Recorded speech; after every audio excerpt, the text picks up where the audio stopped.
Dear Mr. President of the Parliamentary Assembly, the setting is such that I'm turning my back to you. Well, we see you there. But it is with respect and friendship. Madam Secretary General, distinguished Assembly members, ladies and gentlemen, dear friends. It is a major honor for me to be here to address the Parliamentary Assembly of the Council of Europe for the second time. I was here in 2018 in a different capacity as a foreign minister, so this is my second opportunity and privilege to address you. This time, I think I have to underline how grateful we all are in the region for the initiative of the Parliamentary Assembly to have a debate on the European future, on the European perspective of the Western Balkans. This debate comes at a great time, I think, because it coincides with the end of the visit of the European Commission's President, Ursula von der Leyen, to the region. Her message in all capitals was, do not lose faith, your future is European. It also coincides with an article from Reuters that made headlines throughout the Balkans that member states do not longer have consensus to repeat the promise that was made 18 years ago at the European Council in Thessaloniki in 2003, a promise that is still yet unfulfilled. Few days after today, next week, there is a summit between the EU and the region, and we'll see what the declaration, what the messages of the EU will be towards the region. I know that this organization, as a cradle of democracy, of human rights, of rule of law, is very much part of the same vision.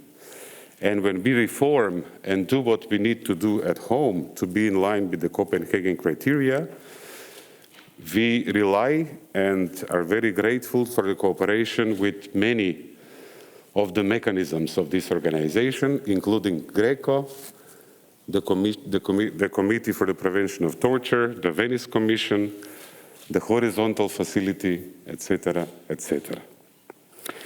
I'm going to try to make the case for my country, for North Macedonia, but also for the region. And I'm going to appeal for responsibility and leadership in the capitals of the region and the capitals of the European Union, that it is really high time to move forward.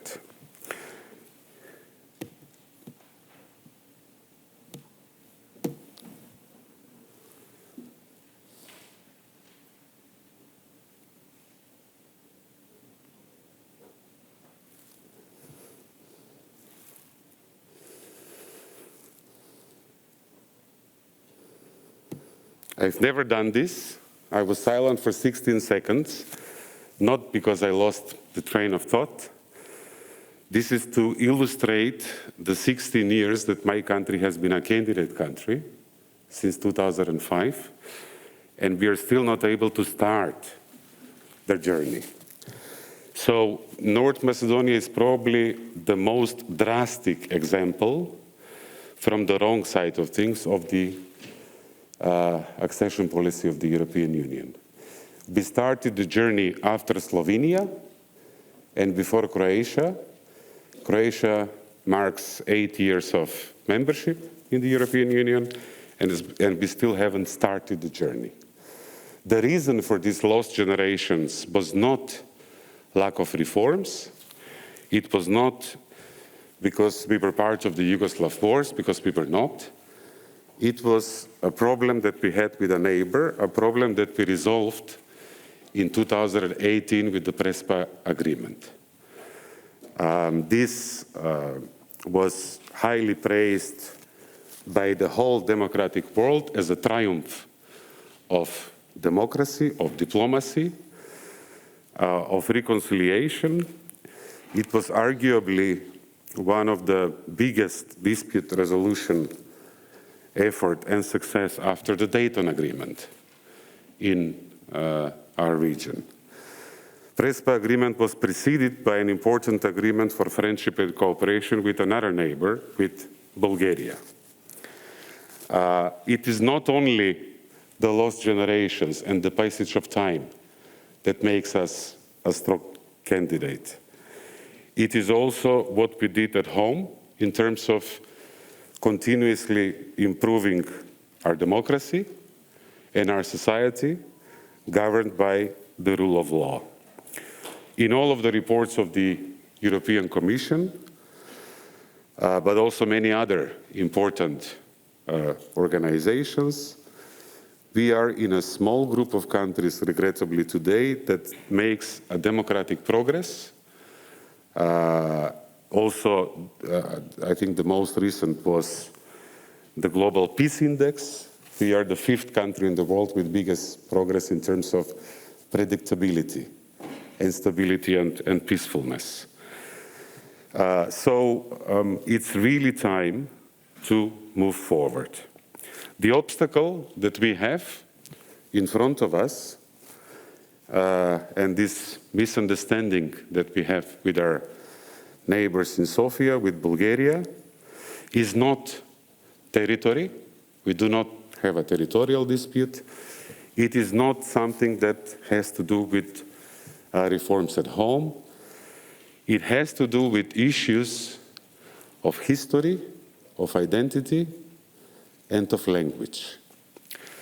And I think it's really high time for both countries to assume responsibility and leadership and find a way out of this, because this really takes a deep toll on the friendship between the two nations, and it disrupts important European policies in our region. The natural state of play should be that our neighbors will be our biggest champions, because they have the most to gain from a European success of North Macedonia. In 21st century Europe, the issue of languages, this Sunday, I think we marked the European Languages Day as designated by this organization, by the Council of Europe, a day where we celebrate our diversity on the European continent. The issue of my mother tongue, the Macedonian language, should not be in contradiction with the efforts of the nation to move forward on its European path. Not if Europe is a continent where we cherish linguistic and cultural diversity, as it is written in the Lisbon Treaty, and as we cherish and celebrate in this organization, in the Council of Europe. And this is why I argue that this struggle is not only a struggle for my own national identity of my people, but it is also a very important struggle for the European identity as well, for the soul of the European Union. Who am I and what language do I speak is not a matter where others should have a say, other countries or other organizations. The right of self-determination, of self-identification is something very intimate, and it is mine. In a democracy, I do not allow my own country to tell me who I am, let alone third countries. What we did with Bulgaria in the Friendship Treaty was, we said, we're going to enable and create a positive climate for historians to discuss historical issues, and we, as politicians and governments, will work on what we can change. And what we can change is today and tomorrow. This plan, the approach of the Friendship Treaty, has been derailed, and in contradiction with Article 2 of the Friendship Treaty, where it says that Bulgaria will assist our efforts on our way to the European Union. Instead, it stopped our journey by blocking our path for 2 times now. In the long run, I think this significantly undermines the relationship, and I think we are in a status quo where we have losers throughout the region. In Skopje, in Sofia, it resonates throughout the region because other countries are also losing trust that this is actually possible, seeing that what North Macedonia has done, which is admirable for the last several years, it's still not enough for Europe to say, you delivered, we will deliver. So I think this is where we are, and this is a moment where we have to assume responsibility. I grew up as a diplomat resolving problems. And what I've learned is that you have to understand and you have to be able to think in the shoes of the other. If you want to resolve a problem, you have to clearly know the concerns of the other party and find a combination of issues where the concerns of your nation are met, but also the concerns of the other party as well met. And in this, if we introduce the context of European values and principles, then we have a sustainable solution. Resolving a dispute between 2 nations always costs political credit. You cannot have a success if you don't spend political capital. We did it once, to some extent twice, and in many ways we did it because of the next generation and not the next elections. Sometimes people realize that and reward leadership, sometimes they don't. But in the long run, I think it's important that what we do today will put us, talking about history so much, on the right side of history when others will observe what we have done. We live in a world where patterns, organizations, alliances, geopolitics cannot be taken for granted. All of the organizations, all of the patterns of the international relations are now more shaky and less predictable. And this is a time where we have to assume responsibility. The region of the Western Balkans, whether we like that name or not, is composed of 6 countries surrounded by member states of the European Union. Geographically, we are like a room in a European house, but not on the borders of the house, somewhere within. And we are not plugged in.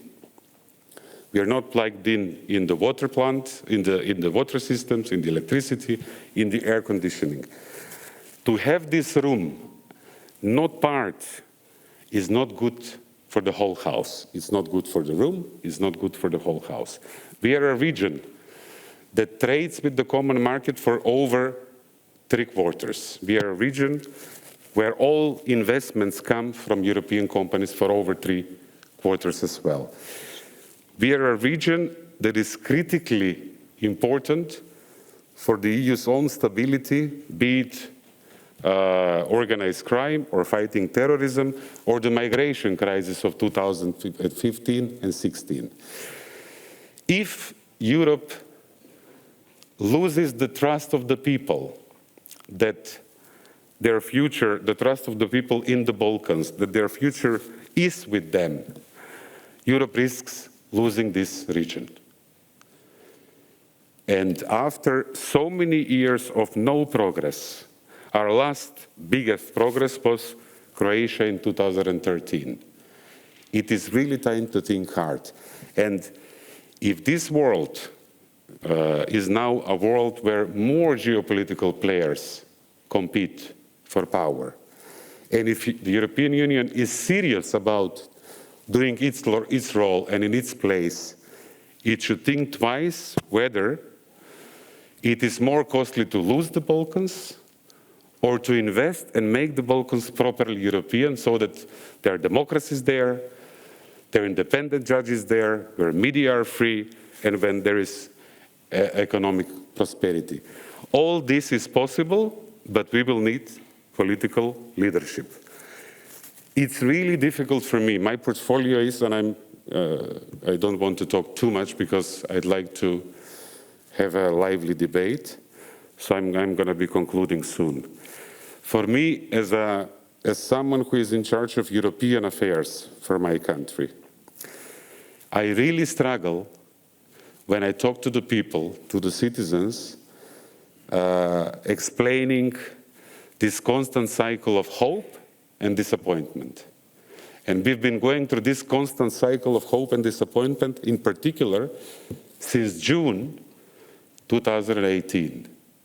At that time, Bulgaria was actually a huge advocate for the start of the accession talks of my country. The issues were different. It took a new methodology to bring other countries in the consensus, and now we have, regrettably, this problem with our neighbor. It's really time to show to the region that the European Union is serious about its promise of Thessaloniki. And this unfulfilled promise takes a toll. It makes pro-European forces weaker, and it makes other forces, probably more nationalistic, stronger. If we lose the European vision of the region, other more sinister visions will come into play. And I think we witnessed what can happen when there is a competition of greater ethnic state, etc., from the 90s. I think this was a civilizational defeat for our continent. I appeal to European leaders to reiterate and send a strong political signal from the summit in Slovenia that the future of this region is European.